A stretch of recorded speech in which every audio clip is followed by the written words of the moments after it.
Huwag tayo magkunwari doon. Kumusta po ba ang barangay ninyo nung panahong matindi ang kampanya laban po sa illegal na droga? Ito po, obserbasyon ko Yung pong barangay namin, San Mariano, San Antonio, Nueva Ecija, at iba pang mga barangay sa aming bayan. Tumino. Ultimo yung mga nakawan ng bibi, nawala Sa totoo lang, ito, umaming kayo o hindi, mga kababayan, umaming kayo o hindi. Kumusta ba ang inyong barangay nung panahon na yon? Opo, sasabihin ko ng diretso to. Opo, didiretsuin ko at kaya nga kayo tinatanong ko. Kayo tatanungin ko, nung bang panahon ninyo, ano ba nangyari sa mga, nung panahon ni Duterte, ano ba nangyari sa mga barangay ninyo? Hindi po ba? Huwag tayong magkunwari doon. Oo, hindi po natin sinasabi na walang paglabag sa karapatang pantao. Hindi po natin sinasabi na walang mga napatay doon na inosente. Meron po. Meron po, marami po. Hindi ba may mga documented naman yan? Sinasabi natin. Pero ang tanong, ano nangyari sa barangay natin? Hindi po ba, mga kababayan? Mga kababayan. Ito, uulitin ko lang. Yung pong war on drugs ng Duterte administration, yes, noong pa man ay nababanggit na nating may mga paglabag sa batas sa ating pong palagay. Nababanggit din po natin noong pa man na ang war on drugs na ito ay hindi naman nakasungkit ng mga malalaking isda, ika nga, ng mga totoong mga drug lords, kundi mga dagandingding.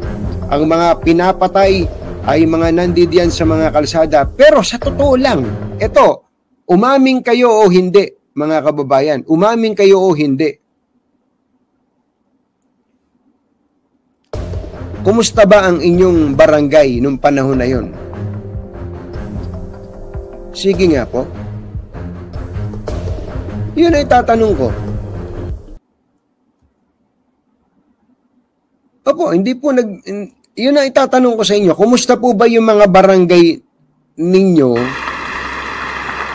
Especially yung walang kinalaman sa illegal na droga, ang tinatanong ko Kumusta po ba ang barangay ninyo nung panahong matindi ang kampanya laban po sa illegal na droga?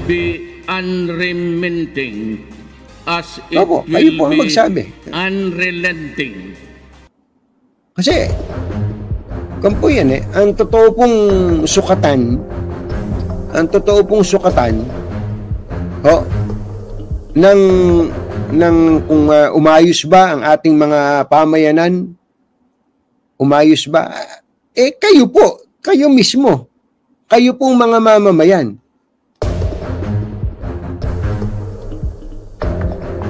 Hindi po ba? Opo, ako sasabihin ko sa inyo, ito po, obserbasyon ko yung pong barangay namin, San Mariano, San Antonio, Nueva Ecija, at iba pang mga barangay sa aming bayan. Tumino. Opo.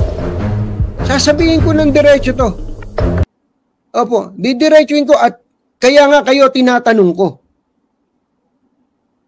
Kayo tatanungin ko, nung bang panahon ninyo, ano ba nangyari sa mga, nung panahon ni Duterte, ano ba nangyari sa mga barangay ninyo? Hindi po ba? Huwag tayo magkunwari doon. Oo, hindi po natin sinasabi na walang paglabag sa karapatang pantao. Hindi po natin sinasabi na walang mga napatay doon na inosente. Meron po. Meron po, marami po. Di ba may mga documented naman yan? Sinasabi natin. Pero ang tanong, ano nangyari sa barangay natin? Hindi po ba, mga kababayan?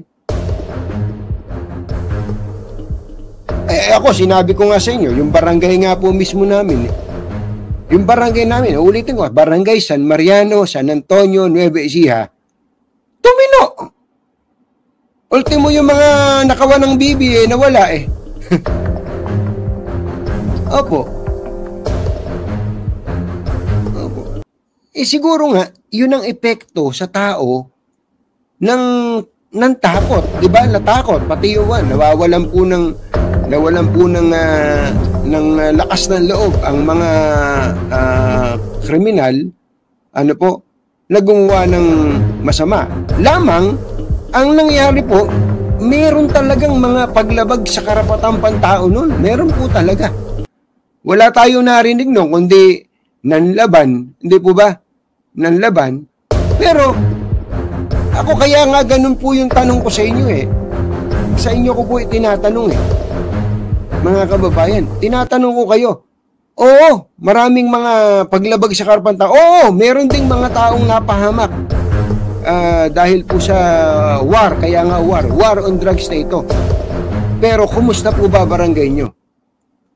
Hindi po ba? Dapat ba makapagkamit ng hustisya ang mga napatay nang wala naman silang kasalanan? Oo naman. Oo naman. Opo.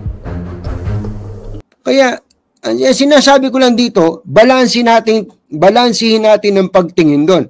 Am I justifying the killings, illegal killings? No. Tinatanong ko lang sa inyo, ano ba ang sitwasyon sa inyong barangay nung panahong yon? At ngayon, kumusta ba yung barangay ninyo? Kumusta ba yung mga kumakain ng addict sa inyo? Hindi po ba, mga kababayan? Ayan. Kaya yun kayong makakasagot nung tanong po na yon, mga kababayan. Wala. Ito, tinatanong ni Smiling Boy, ano ba tinutumbok na sinasabi mo, Tunying? Wala. Wala akong tinutumbok. Sinasabi ko lang na may mabuting nangyari, pero may masama ding nangyari. Di po ba? So, ang point ko lang dito po, mga kababayan, meron talagang masamang nangyari nun.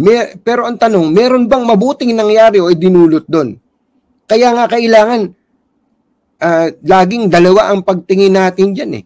Kaya nga ako, gusto kong malaman kung ito bang sinasabi ni Garme, totoo. Yung ba sinasabi ni Espinido, totoo. Hindi po ba? Yun lang ang gusto ko. Tinatanong nyo, ano ba tinutumbok na sinasabi? Yun lang. Yun lang, mga kababayan. O eto, Liam TV28, DDS ka po pala, Katunying.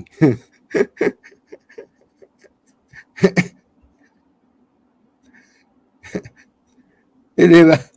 Kababayan? DDS ka rin pala, Katunying. Yun ang nangyari sa buhay natin dito sa Pilipinas.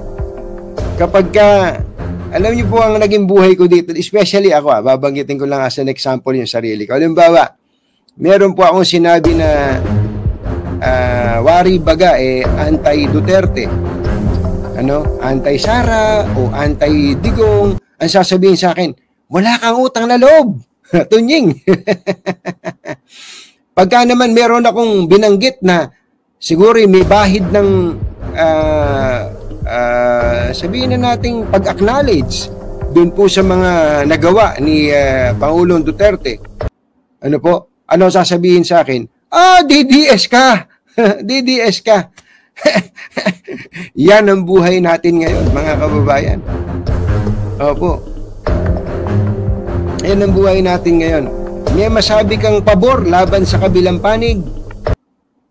Pabor para sa isang panig, ang tingin sa iyo ay kalaban na nung panig na iyon. Wala. Yun talaga. Yun talaga buhay natin. Tanggapin na natin ang totoo. Nasasaktan ba ako doon? Well, tao lang naman ako. Minsan, nasasaktan ka rin. Pero, minsan naisip ko, isa lang ang kahulugan nito. Ang bayan natin masyado pong hating-hati. Ang bayan natin talaga ay masyadong divided. Opo. Na kailangan meron ka lang isang papanigan. Hindi pwede yun eh. Hindi po pwede yun eh.